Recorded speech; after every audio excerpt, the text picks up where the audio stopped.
Today is a very exciting day for the shop. Today is the day that we get our second car lift installed here, which is something I never thought I'd have the privilege of saying. Some of you probably remember that where the C5 sits right now, there used to be a mini ramp on that side of the shop. Over the past couple of weeks, I've been slowly working on disassembling that mini ramp and transporting it to right outside this door. Everything is just sitting in the backyard right now, but we do plan on putting it where that wood storage is right now. That is a whole other project. We have no shortage of projects here. This is all thanks to the guys over at Halo Lifts, and once they get here, I do want to talk a little bit more about it because it's like a dream scenario for me. But first, because they are going to be here any minute now, I got to get the C5 out and just clear the way for them to trailer the lift in here. Also, it took me until literally just now to realize that there's different wheels on the front and rear of the C5.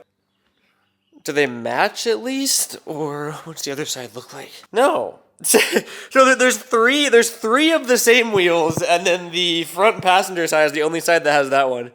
That's funny. I did not notice that. Okay. I'm actually really excited to start working on the C5. We are getting a little bit ahead of ourselves though. Okay, let's see if she starts up. Damn, dude, I've really got to deep clean the interior here, man. I pointed at my pants. I thought that was just the mess of the car. I forgot these were my painting pants. Come on. Come on. Aha! There she is, barely.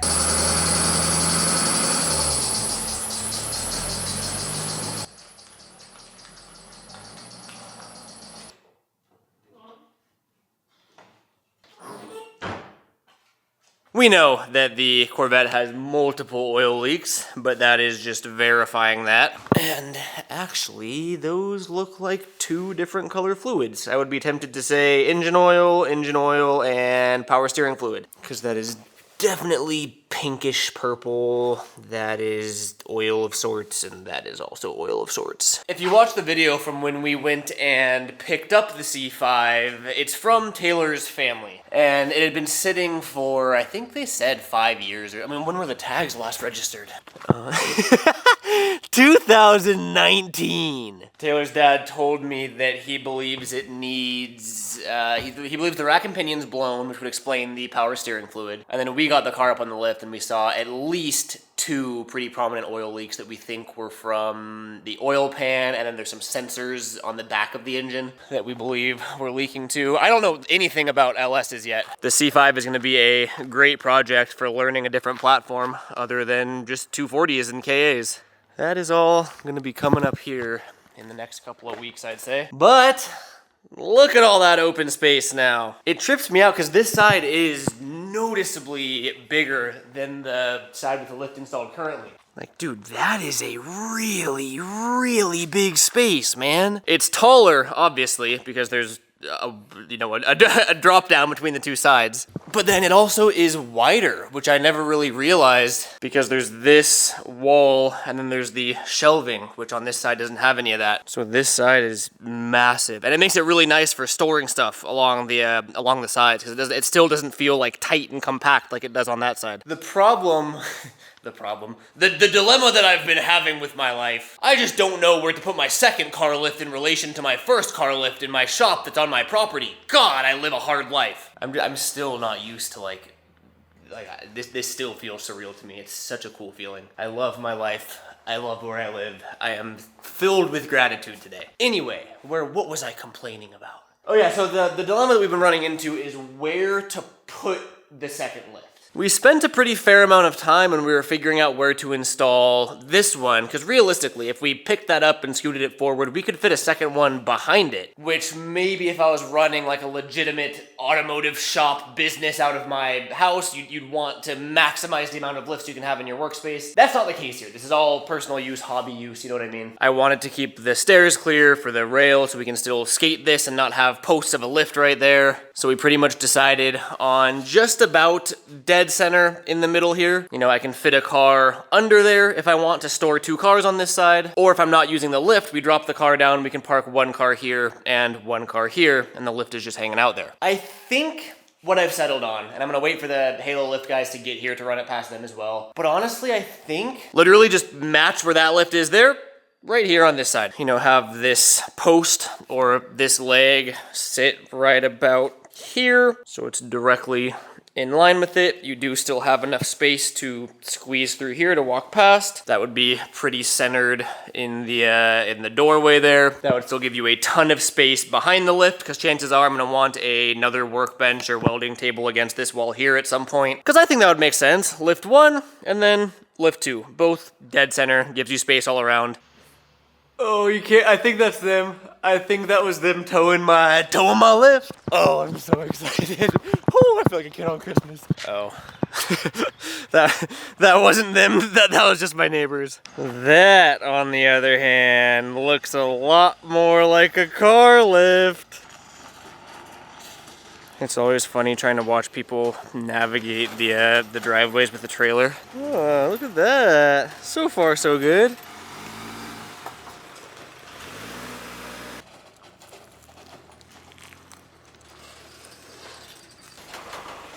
Oh, it's always the scaffolding, dude. I always put that scaffolding in the worst spot, bro. Every time. No matter where I move it, it's always in the way.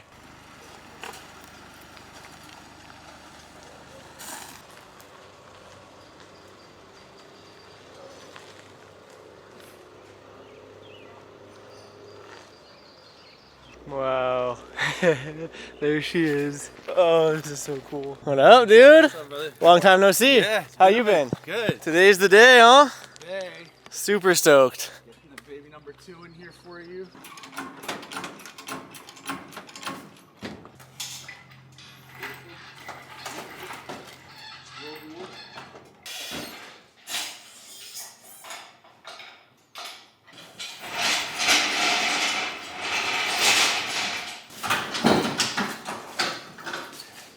Telling the camera earlier, for orientation, I was thinking almost literally parallel to the existing lift. Okay. Because I really like, I'll probably put like a workbench back there. I want space on all sides. Yeah. That being said, you're the professional here. Like, would it make more sense to scoot it back a little bit or scoot it, like, what are your thoughts based on the space? I don't see anything wrong with it being parallel with this one. Okay.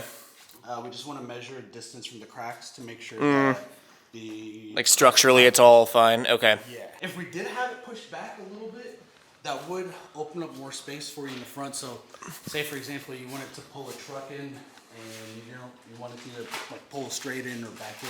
Oh, true. You don't have any limitations coming out or in either way would work. Right, because I remember we put that one a little bit more forward because we were battling the shelving, right? Yeah. So because I think we did want it a little further back. It just didn't make sense with the storage back there. See, I mean, maybe we do have it like almost right behind this post, just because then that gives you the walking zone between the plasma cutter and everything. Yeah, and then I mean, crack wise, there's like foundation looks good. Okay.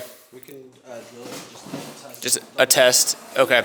Okay. So cool. Yeah. Do my line based off of right here. Cool. Sounds good. All right. So look at this smile on your face. What do you got going on over here? Totally out of the box, not normal in any way, but okay. I brought you a light kit that's normally intended for the 4-post. It's a magnetic strip. Okay, yeah. So it lights it up really sick, but I was thinking about it, I was just like, that would be sick on a 2-post. Just a matter of if it's doable? Yeah, I was just want to double check the carriage design, so we would be able to literally just have it like stuck right here. Dude, that would be so sick. We'll put it up on this one. Okay. Just to see how it looks, and then yeah, if it works right, I'll give it this. Sick. Because yeah, that'd be so, especially for YouTube content and everything, is having it be fully illuminated. Remote controlled. If you get the both of them, they'll sync up wirelessly. Oh. And so you could do white to light up the actual car. Right. Oh, to actually use it as right. But then when you want to just chill with it, just have it purple, blue, whatever. Exactly. Dude, that would be so sick. I want to try that for sure. Yeah. Hell yeah. I think it'll be dope. Hardcore mathematics going down. Would it throw you off if I start saying random numbers? 16, 14, 13.8, 12.2. That was one of them.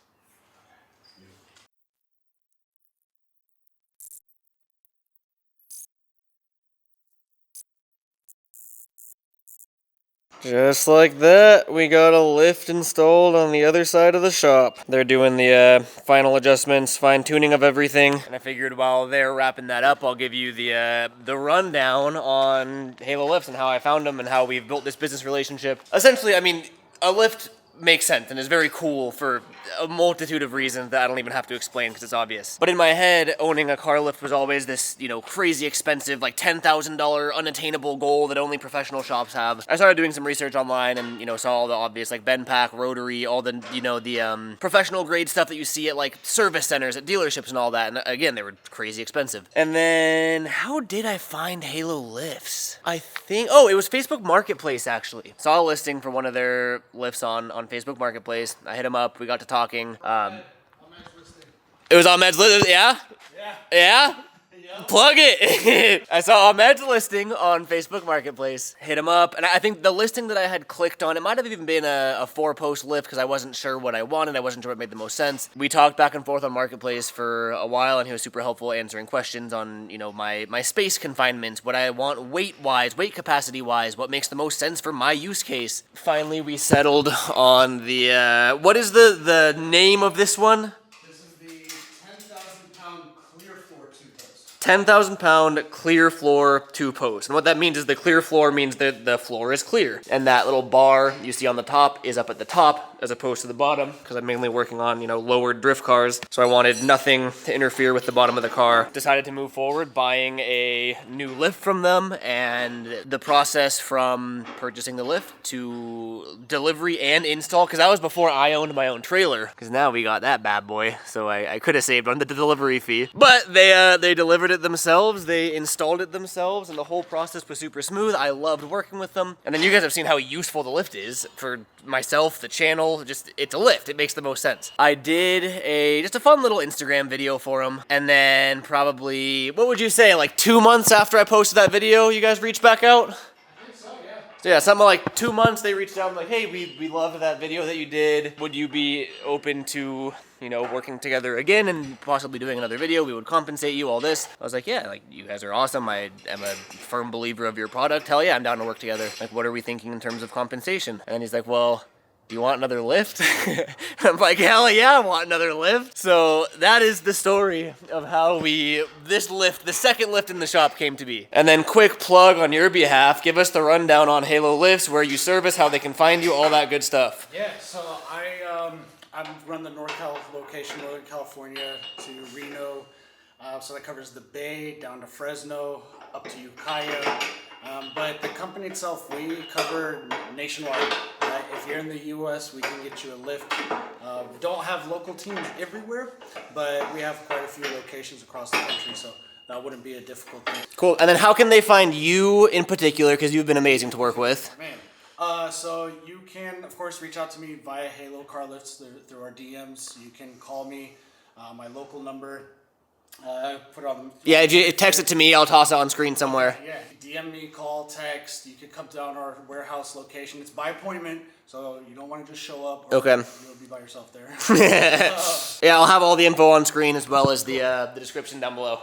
But yeah, I mean, I know a lot of people that watch this channel are in somewhat similar positions to me, in the sense that they, you know, they're I don't know, hobby level mechanics, you want to put it that way. You may not do it professionally, and therefore you can't necessarily afford the professional, top of the line, rotary, bend pack, whatever. You just want something for hobby use. Halo lifts checks all those boxes literally perfectly. And I meant to ask too, because I know a lot of people are interested in this, how long has the company been around? So that's a great question. Halo Lifts started in 2015. Okay, so over 10 years. Yeah, it's a subsidiary of Halo Automotive. That was from back in like 2005. Okay. Before then. And we just opened it up to consumer sales and direct to market a few years ago, to where we were actually started advertising hardcore and really pushing it. And then you've been with the company for, you said, 3 years now? Yeah. Cool, okay. The reason I wanted to include that is because when I was looking at the more entry-level lifts, a lot of these you have these no-name overseas brands that, you know, they've been around for 8 months, and chances are they're not going to exist in another 8 months, and I really wanted to avoid buying, you know, saving money up front, buying a cheaper lift, but then the company goes out of business, you have no support or anything. And that was actually what caught my eye about Halo Lift, was they've been around for over a decade. They have a physical in-store location in Sacramento, which is near me. Ahmed has been super responsive when there's any questions or maintenance or general help I need. He's always there. Can't vouch for the company enough. Thank you again, guys. That is a wrap. Thank you very, very, very much. My pleasure, bro. Super stoked on it. Thank you as well. Yes, sir. Appreciate it. Yes, sir. All right, well, we will be in touch for my third lift in the future. No, I'm just kidding. Yeah, this is it. Sick. Thank you again, guys. Drive safe. Oh, you guys want to see something really, really cool? You ready for this? Look at that. We have 2 cars on lifts behind us. Dude, it's like I have a shop. I have a real shop. That is crazy to me. Yo! Unreal, dude. Also, yeah, the C5 is definitely leaking, and that is power steering fluid, that is engine oil, and that I think is just condensation from an exhaust leak. I think, right? Yeah, so that's gonna be a little welding job if I decide I care. Dude, I mean, not that it wasn't a shop before, but like seeing a car in the air on both sides, like this is a shop. I think the reason that I'm tripping out on it so hard is because to me, I'm just me. I'm just a dude. Like what am I doing with a shop? You know what I mean? But like I have a shop with cars inside of it, dude. Sorry, I'm just like, I'm kind of just, I'm tripping out, that's all. This is really, really cool for me. Like, really, really cool. This is a game changer. I really can't say thank you enough to Halo Lifts. I mean, this wouldn't be possible without them. There's no chance. I'm just gonna take this in. I'll see you guys soon. I'm procrastinating. I have stuff that I've actually had for a while now that I have just been procrastinating, and it's collecting dust sitting here. I had so much motivation to work on the S13 before it was running and driving because I wanted to drive the car so bad. Now it's like the car is running and driving fine. I could go take it out and drift it right now if I wanted. But now it's just like the fine tuning and buttoning up small stuff that doesn't really matter. Like obviously it matters. It's a lot harder to justify in my undiagnosed ADHD brain because there's no instant gratification of like, do this, drive car, do this, drive car. Now it's like, I can drive the car, or I could do this task. I did notice something though. The fuel tank, like when you, after driving, once you open the fuel tank, it'll actually like hiss a little bit, like not crazy pressurized. I've heard stories of like people will pop their gas cap and the fuel in there is boiling. It'll actually like billow out. Mine just lets out like a 3 to 5 second psh. There's these lines that run from the fuel tank right there, and one of them, see that uncapped one right there? That went to, I forget if it was the evap system or emissions or whatever it was. I deleted it, so that's just venting to atmosphere now to avoid that pressure buildup. On the S14, I have it venting there. Some people will actually bypass that hard line completely and vent it at the top of the gas tank. Regardless, I was just up there peeking around, and I noticed something else. I'm pretty sure that thing right here is some sort of valve that I believe is stuck because we're clearly not venting to atmosphere where we should be. Otherwise there wouldn't be pressure building up. So I wanna pull that and check it. But regardless, as I was looking at that, I see all this oopty-goopty up there, and then I look down and the CV axle boot is just completely blown. It feels like there's no play, so I don't actually think the axle is bad yet, but the boot being blown is not a good sign. Just more things to do. Speaking of things to do, very, very conveniently, my homie was selling these. Or he hadn't even listed them for sale yet. I posted something on Instagram and he's like, yo, I'm about to list these. Only one event up. Wow, dude, these are like some dumbbells. Okay, one event on them, great condition, and yeah, really good price on them, so I'm stoked on this. Oh, and then, more importantly, I'm gonna set this down really quick.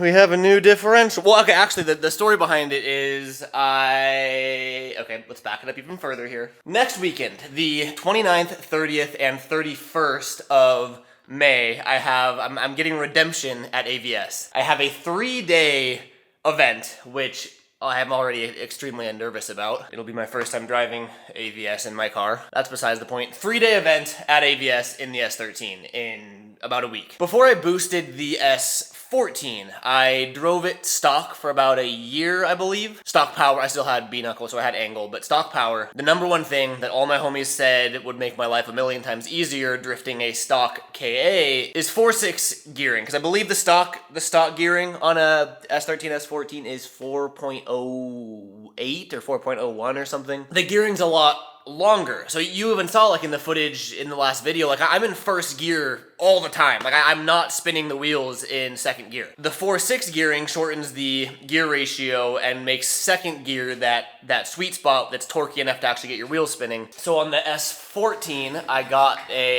S14, I went limited slip diff as opposed to welded. This is just welded. But the 4.6 gearing made the world of difference. I was able to actually get the wheel spinning in second gear, and it's pretty much the way to do it for a stock KA. Especially for AVS next weekend, I wanted 4.6 gearing. I posted something on Instagram, seeing if there was anything available for sale. My homie is actually swapping in a Z diff to his S13, so he is selling his 4.6 gearing diff in an S13 housing. That worked out perfectly, and then I was gonna order new CV axles, and then I just asked him, I was like, hey, by chance, are you selling your axles too? He's like, yeah, so that worked perfectly. I got a great deal for the diff and the axles. This diff is still totally fine, obviously. This is welded. It is just I believe it's the stock gearing. I guess to be fair, I don't really know. It feels like the stock gearing because I'm in first gear the whole time. But yeah, I think what I'd like to get done today is get our diff swapped out to the one with the 4.6 gears in it. We'll replace the axle with the ruptured boot, but I think before we do that, I want to pull all of that and see if I can figure out that fuel pressure issue thing. First thing I just noticed is,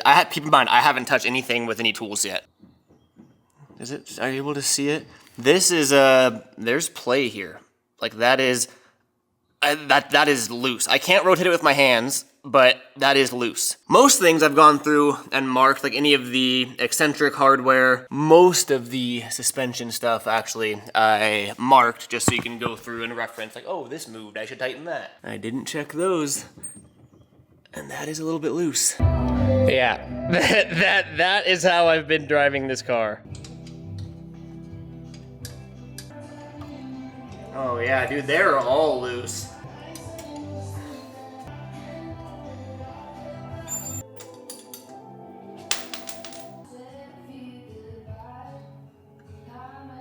I really could make my life a whole lot easier if I removed the exhaust, but I don't want to. This side's tight at least, but every single one on the other side was loose.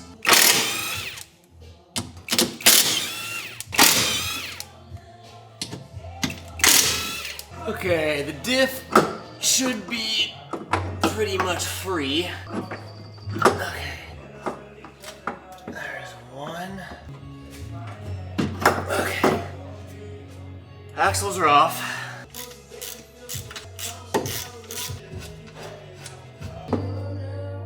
Okay, at least the drive shaft hardware is tight. I guess that makes sense because we just put that in. Oh, okay. I definitely should have done these before disconnecting the axles, but that's fine.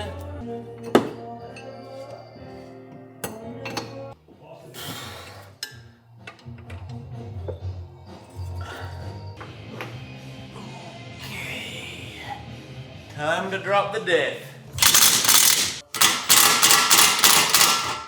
Be careful about this. I never thought I'd say that I think dropping the diff is easier on the ground as opposed to a lift. Okay, maybe not easier, but like before I had a lift and I would drop the diff, I'd just be under the car on my back and then I can just like lower it down with both of my hands. You know what I mean? Now I gotta like weirdly like overhand it and like, I mean, I'm not complaining. I didn't drain it either. It's full of fluid. Same with the one I'm putting back in. It's also full of fluid, so it's extra heavy.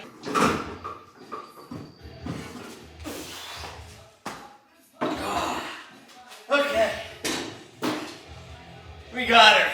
Old diff, new diff. But then I don't think I'm gonna swap both axles out. This one's fine, and this one's still fine. It's just the boot that's blown. But I am gonna swap this one out. And I also have, I don't know if you can see that box over there, I have new spacers for the rear, just because I wanna poke them out just a little bit more. So might as well install those while I have those off.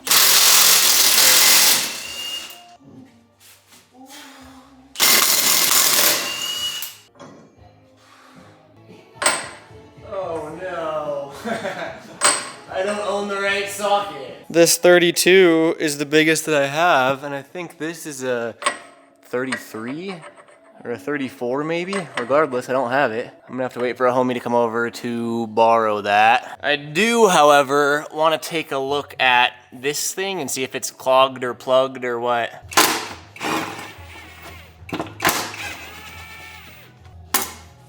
Oh, there we are. I'm pretty sure people just delete that completely. I do want to look it up just to verify though. I've been talking to my homie Steven about what this does and if it can be deleted and how to delete it and all that. And I believe what this is for is to, if the car flips over, fuel doesn't start coming out of that hose. It's supposed to be directional, so if the car is upright, you should be able to blow air through it, and then if you flip it upside down, you shouldn't be able to blow air through it because that's stimulating the car being upside down. It's supposed to not let fuel escape. Yes, I've been putting my mouth on this. This is the car right side up. So if I blow to where it says tank, this is simulating pressure from the fuel tank. It should allow that air to come out.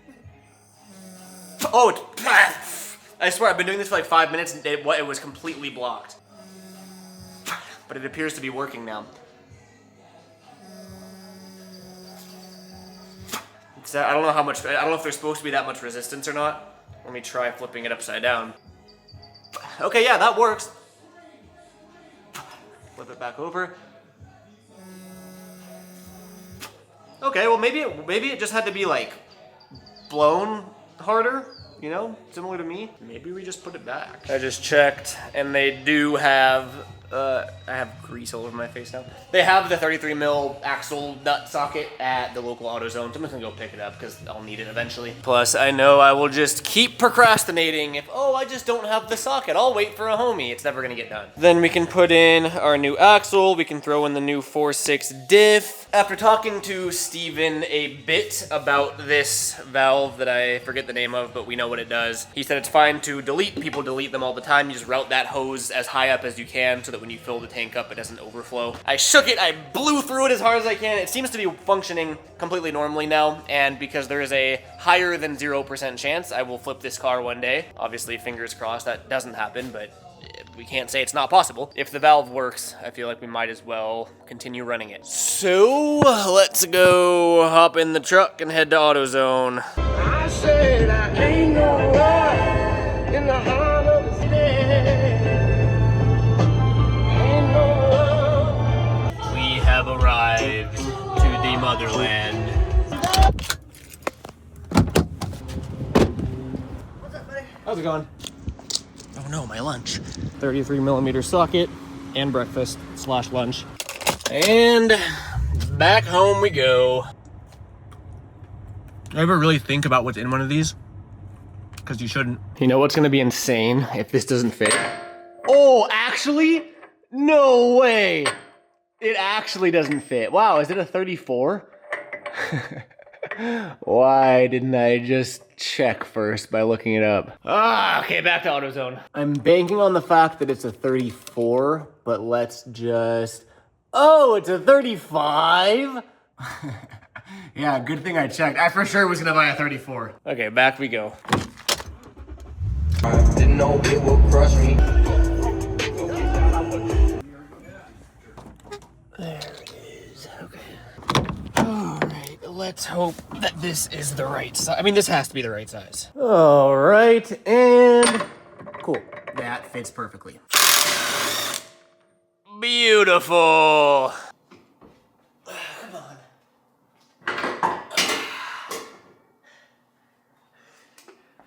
Gotcha. Maybe it actually, I thought it was just the boot. No, yeah, I mean, the joint feels fine, but I mean, I'll keep it as like an emergency backup, you know? And then they are ever so slightly different lengths. You can see that one is, what, an inch longer. I did not know that originally, like this is on the S14. because the exact same thing happened on the S14. Actually, both of the CV axles blew on the S14, and this was, years ago. I went to O'Reilly's or AutoZone or whatever it was, whatever part store it was, and I ordered 2 of just the rear axle. I thought they were the same, and then I'm putting them on, nothing's lining up right now, I was super confused. Found out that they are different lengths, so if you're ever in that position, just know driver's side and passenger side are different lengths. This is our blown one though, and it looks like it is the longer one. So, pretty straightforward process here. I'm gonna go ahead and throw this thing back in there, go ahead and throw that axle in there, and then do the diff, I guess. Dude, okay, so I'm monitoring the puddles underneath the C5 as it sits on the lip, just to kind of gauge, how much it's actually leaking. But I just looked over there, and I saw that thing. I'm like, dude, what is that? And it's a spider. Bro, I mean, this thing is infested with spiders, and that we knew that already. But bro, that is a big black widow, man. And like, I guess I know where it came from. It came from in there. Dude, that thing is crazy looking. And why, like, it just died and fell like that? If that fell on my head, I would lose my mind. Oh my God. Maybe we don't want the C5. Maybe there's a reason I got the C5 for free. Anybody want a free C5? I don't want it anymore. Oh, that thing is crazy. Okay, what was I doing? Oh yeah, all that stuff.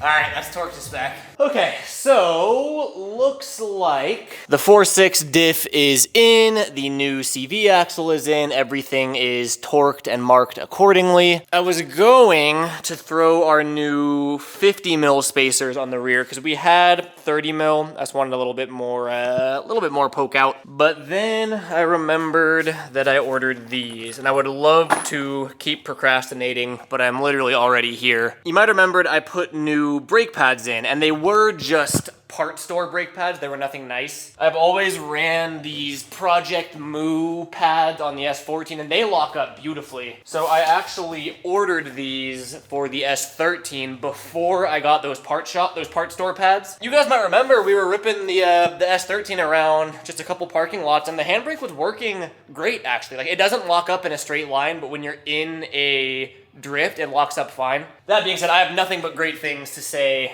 about the Project Moo pads, so while we're here, I'm just gonna toss them on too. Where I was going with that though, is that I forget which side it was, but I think they're called the slide pins or whatever these things are. They are completely stripped out. Like they're different hardware on both sides. You can tell the previous owner like tried to use a tap and die set and like cross-threaded one, but just enough for it to actually hold, and I sort of just did the same thing, and I should not be running them. So I went ahead and ordered some replacements just from Rock Auto. Figured we might as well replace them. Again, I don't remember which side was the bad side. It was pretty cheap from Rock Auto, so I just got replacements for both sides. I think I'm just gonna start removing them, and I mean, yeah, because if I gotta replace both sides, I might as well just pull them both. Okay, there's one. Yeah, that looks aftermarket. I would say there's way too many washers on there, so I think that this might be the bad side. So keep in mind that I have never replaced these before, but I think there's like, oh yeah. So that is the slide pin that's threaded in there, and I think these threads are just stripped out. And then the boot, I should have ordered new boots, but I'm just gonna run the same boots. Pull this one, come on. There it goes, okay. So, old and new. They are a little different, and I hope that that doesn't matter. I mean, yeah, they fit just like the stock ones. That should be fine, I think. Okay. I mean, these are pretty much new pads. I'm definitely keeping these. But in go the nice pads. They're just better looking too.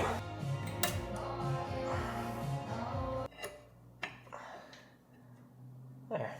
Should be it, right? Because in theory, that just bolts right in.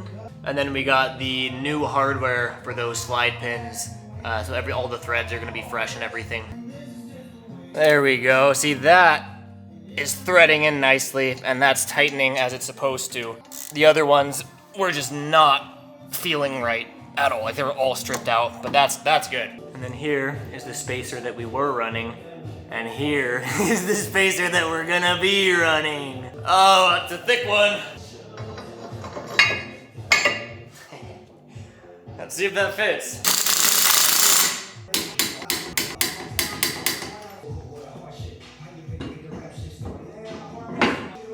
We might have to shave a little bit of the over fender. Yeah, dude, that is a whole lot wider. You can see, well, no, you can't see. Where's the light? Here's the light. You can see there's still this this lip, where's my finger, on the inside of the fender there, the quarter panel. I might have to hack that off if I want the wheel to fit in there. Honestly though, I just want to lower the car and let the weight kind of compact the coilover and see where it sits. So, yeah, see how it's hitting ever so slightly, just that inner wall, which makes sense. Like usually, like I'm surprised I haven't had to trim that yet. I'm just gonna blast that off really quick, and then our fitment should actually be, it should be pretty sick after that, honestly.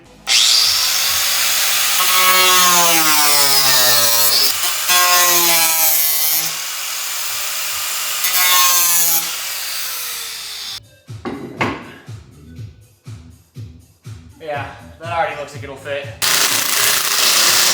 So you can see that inner lip is gone. I probably could have gone 35 mil or 40 mil. 50 mil was a little much. We'll see. I mean, like I'm gonna return the other ones. They're Amazon. I can return these if I need to too. Cause I think I'm running 235s right now. Yeah, I'm running 235. So if I ever, you know, were to hypothetically turbo this thing and then run 245s in the rear, not like I'm planning that, then the 50 mil might be a little wide. We'll see though. What I do have to do regardless, we still gotta swap the pads with the Project Move. We gotta replace the slide pins and all that hardware. Throw the 50 mil spacer on here, trim this lip to fit the 50 mil spacer, and then we can bring the car down and see how she's sitting.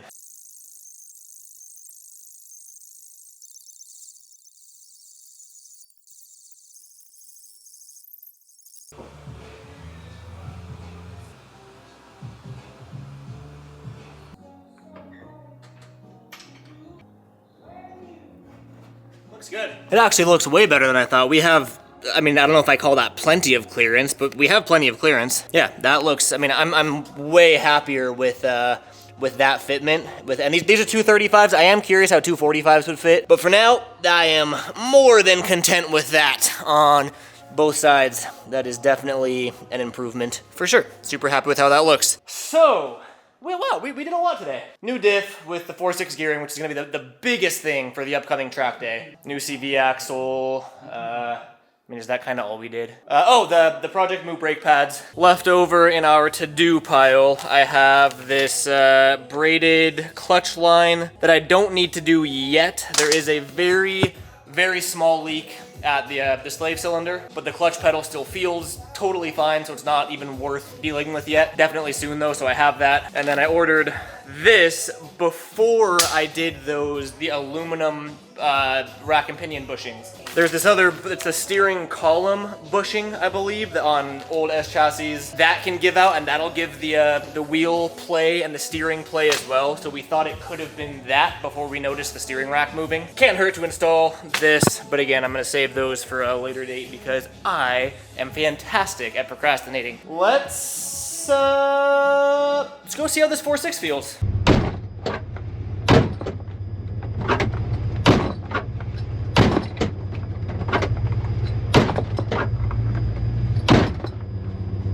I gotta fix that soon too. All right, dude, whenever I do stuff like this, I'm like, did I torque everything down? But like I did, because I marked it. Okay, so in theory, this should feel the exact same as the S14, because that's the same gearing I have. I will say, actually, you know what, I'm just gonna start driving first and then say it.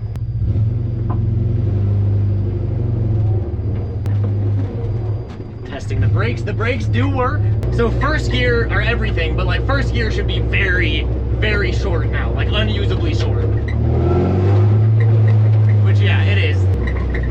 Double check my brakes yet again. They are good. In third gear at 3,200 RPM, I'm going 45 miles an hour. In the S14, when I'm in fifth gear cruising on the freeway, like 65, 70 miles an hour, it's like 4,000 to 5,000 RPM. Because even right now I'm going 60 in fifth gear at 2,500 RPM. Something I did just also think about is that I'm on 18s and I haven't calibrated the whole, the speedometer. Speedo is a little off, but I mean, my homie was running this diff, like this is confirmed 4/6 gearing. And what I was gonna say earlier when I was in the driveway is that this diff I bought from like a homie of mine, like a friend of mine. The diff on the S14, I just bought from some random like Joe Schmo on Facebook Marketplace. And he said that he was selling it for a friend. He never used it in his own car. He's like, yeah, I think it's 4/6 gearing. And I know there's ways to verify, like I measured the wheel rotation and everything, and it looked like it was about 4/6, but I'd never been 100% sure based on like the RPM and my speed and everything. So this is confirmed, known 4/6 gearing.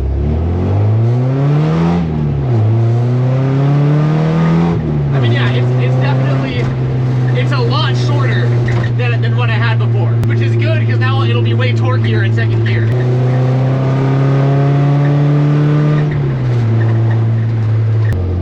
Yeah, I'm super happy with this. It feels great.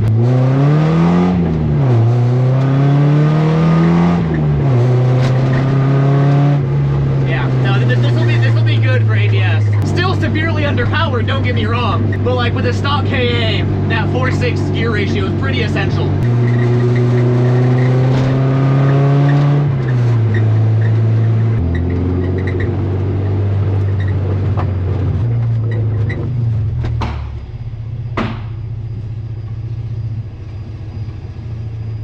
What did I just, oh, I see it in the mirror. I was like, dude, what did I just run over? It was the piece of fiberglass, like the strip of fiberglass I cut from the fender. All right, that was great success. Car feels great. Something else I want to check. Previously, on even just like short drive like that, this would already be pressurized. Why is it still I mean, like, dude, maybe is that just normal? That is interesting, because I mean, like, let's use our brains here. Let's use deductive reasoning. I was Googling it, and some people were like, oh, that's just normal. Like, cars, like, older cars just do that. I'm not used to it, and, like, the S14 doesn't do it. And, like, my only 240 knowledge is the S14. So originally, I thought that valve must be stuck. But, like, I did have to, like, blow into that vent pretty hard. So maybe that pressure that you're hearing just isn't at that pressure. I don't care. Like, I just would prefer not to explode. You know what I mean? Like, I don't want to blow up. And like what you just heard from that short drive, like that's the worst it ever gets. It never gets more pressurized than that. And then I also replaced the gas cap itself. This is an S14 gas cap as opposed to an S13 one. It's new. So again, it's probably fine. If anyone else out there owns an S13 and like can verify that, like, yo, that's completely normal, stop tripping over it, great. If someone else would like to be like, hey, you're gonna blow up on your next drive, please let me know. That would also be great. That being said, I forget if I went in depth on the event we have coming up, but it's May 29th, May 30th, and May 31st. It is a 3-day event at Grange, Apple Valley Speedway. Not gonna lie, I'm actually very intimidated. It's a bunch of like very good, aggressive drivers. And then there's me in my stock S13 that I have never ever driven at AVS. Not to mention, I've only ever driven AVS one time, and that was like 5 laps in Gauge G. So, I am intimidated, but I think that is going to be a very good time. We're actually gonna do something somewhat exciting today. You'll see. So, trying to think of, sorry, you're gonna be bouncing around because we're on a bumpy road. Do you wanna help? Taylor's here. I was trying to get both of us in the camera, but it doesn't fit. Oh look, that's much better. Here, I can even, there we go. Anyway, I talked about this briefly on my main channel, but I'm learning that there's not that much crossover between my main channel and this channel, which actually really really like. Like, this is a new audience here, and I think that's very cool. Anyway, a couple days ago, Taylor and I went to check out some vacant land, and we're in the, what would you call the stage we're in? Like, we're not... Stage? Yeah, like, I'm not in any position to buy land right now, so it's more of just, like, explorative research. We went and looked at some vacant forest land on the main channel, and I had mentioned that it's been this end goal, this dream of mine for a while now, just to have rural land to do anything. And I think the funny part about it is there's not even anything in particular I have in mind. I just want, like, ultimate freedom. And don't get me wrong, we have a ton of freedom at our house where we live now, especially when compared to LA. Taylor and I talk about it ourselves, like, between us, and I think if I was single and I was by myself, I think I would choose to live in the middle of nowhere. Like, I don't mind being insanely rural and isolated. I feel like I'd actually thrive in an environment like that. That being said, I think not living somewhere like we live more residential than people think. People look at my YouTube videos and think we live in the middle of the wilderness. We have neighbors on all sides. Town is like, what, 3 minutes away? 3-4 minutes? Like, we're really not... 6. Okay, 6 minutes. But yeah, we have neighbors. Like, I'm not gonna be doing donuts in my driveway. Well, that's actually exactly what I do, but I'm not gonna do it for extended periods of time. Where I'm going with this is it's still an extremely cool concept to just own land to do whatever on. When I was in LA, I did the same thing. I'd drive out to the desert, because you can get, 10, 15, 20, 100 acres of desert land for relatively cheap compared to, residential land. I always, either I talk myself out of it, my parents talk myself out of it, my bank account talks me out of it. Like, it doesn't really make sense. And especially now, like, I'm not making nearly enough money to even sustain my own life, let alone bring on more financial responsibilities. But it's still fun to dream, and it's still fun to explore. And we've been looking at, like, I've been checking Zillow still. It's been years now. I used to check when I was in LA at vacant desert land. I look up here in the wooded land. I always check Zillow, but recently the spark has reignited to where I want to start. Why is the shaking bugging you? No. It's probably bugging it's cutting your head off, and you're the main person talking. I don't pride myself in the cinematic quality on this channel, alright? Very long-winded explanation that was unnecessary. I'll shorten it. We're on our way to go look at some more vacant land. I just wanted that long preface to say that, like, it's really not something that's in the cards unless, like, my parents are willing to go in on an investment with me, or... yeah, I don't know. That's the only option, really. So more so just looking for fun. Figured I would take you guys with me, because why not? A lot of the land out here, and even when I was looking in LA at the vacant desert land, they're all like old weed growing operations, because you get out there in like the middle of nowhere, especially here in Northern California where the climate's actually right for it. You get people that can, people that want to buy cheap land, because you can get 10 to 20 acres for under 6 figures. There's a lot of, that actually works better. There's a lot of old abandoned grow ops that were profitable and lucrative before weed became legal. And then weed became legal, and there's like no money in those grow ops now because of all the taxes and whatnot. So people are selling their land, and anyway, this was way longer than it needed to be. We're driving about an hour into the middle. Oh, now it's facing you. You want to tell them where we're going?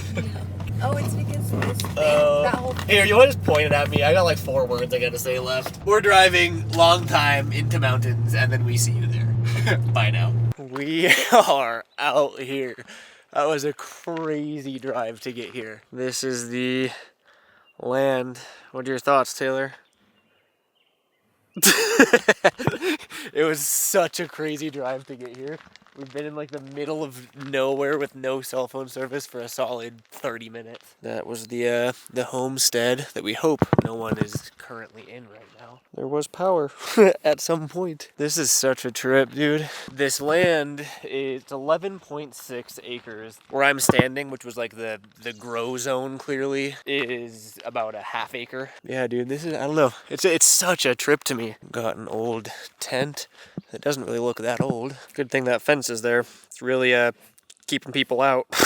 Realistically, this property is a little too out there. It's like an hour 20 from my house, but the last like 30 to 45 minutes of it are like a super rugged dirt road. Like my Tundra made it fine, but I mean a non-Tundra is not gonna make it fine. I just picture, also I want to go explore up there because I know that's part of the property too. This is my pipe dream that's not realistic that I keep saying. Imagine this leveled area, which this is about a half acre. Imagine this paved, leveled and paved with asphalt, which already that's the first thing that we run into. It's an issue. On top of buying the land, paving that half acre is like 50 grand, if not more, let alone, like, I don't think asphalt machinery can get up here to actually pave something like that. I did check with zoning. Zoning wise, it's allowed. I could get a half acre of asphalt paved, but I do want to go check up here because this is where the other 11 acres are. Another thing to think about is we're at, I think, 3,300 feet in elevation, something around there. So without a doubt, it 100% snows here, and not like a light dusting. Like you have a full blown winter up here, and there's no shot that you are reaching this place in the winter. Sort of just all it is. A whole bunch of nothing. Which, I mean, again, it's cool. I love nothing. I think my dream is just having this open compound that has maybe a paved asphalt area for drifting and testing my car. Maybe it has some ramps out in the wilderness, like a half pipe. It has a concrete bowl over here. Maybe I set up a yurt, where I live on it at part-time. I don't know, dude. A shooting range or something. So again, it's fun to explore and it's fun to dream. This property in particular, it's just not realistic. Not that any of them will be, but it sure is nice out here though. Goodbye, old weed farm. I mean, I guess thinking about it, I was like, oh, I don't know if paving equipment could get here. They got grading equipment here. Like, all of this was graded. You probably could, but again, it is out here. Like, the drive was crazy. Little sink to wash your hands. This must have been the old living quarters. And then who knows? Look, you got some playing cards. You got a fridge. Damn, this is such a trip, dude. I wonder if the RV comes with it. And there's the lookout point where you can look for intruders. So interesting. I would love to know the backstory. Like, I'd love to talk to someone that used to work here. Like, I don't know. It's fascinating to me because I'm sure this used to be like quite an operation, and now it is just nothing. Left to rot. I'll try to film a little bit of the road on the way out because, oh, what's over here? It looks like maybe a fenced area for a guard dog or something. Looks like maybe a little dog house or like a garden or something maybe. Chickens? Maybe actually. No, that's a tiny chicken coop. Maybe like one lone chicken. Try to show the road. I'll show a little bit of the road and just picture that for the past 30-45 minutes. So this is pretty much the terrain that we were on for the last 30 minutes of the drive. I mean, all things considered, like for the Tundra, it actually seems like a decently maintained road. By decently maintained, it like actually seems pretty maintained. That being said, it's a lot of this for a very long time. Finally, civilization. We've made it to a paved road. Tundra did good. Now we still have like an hour home. Oh, we have arrived back home. That was a lot of driving. But look who came to say hi. Look who came to say hello. Hi, Gonna. You want a whole bunch of vacant land to run around in, don't you? That's how we're gonna justify doing this, isn't it? He has a lot of land here to run around in. Shh, you're not helping. We were just running around, weren't we? I am going to say my goodbyes now, and I'm going to shower. Thanks for watching. Oh, where are they going? Kona, where are you going? Kona. Look at you go. Look at you go. Hi. Oh, hello. You're so cute. All right, I will see you guys for the next episode. Thanks for watching. Peace out.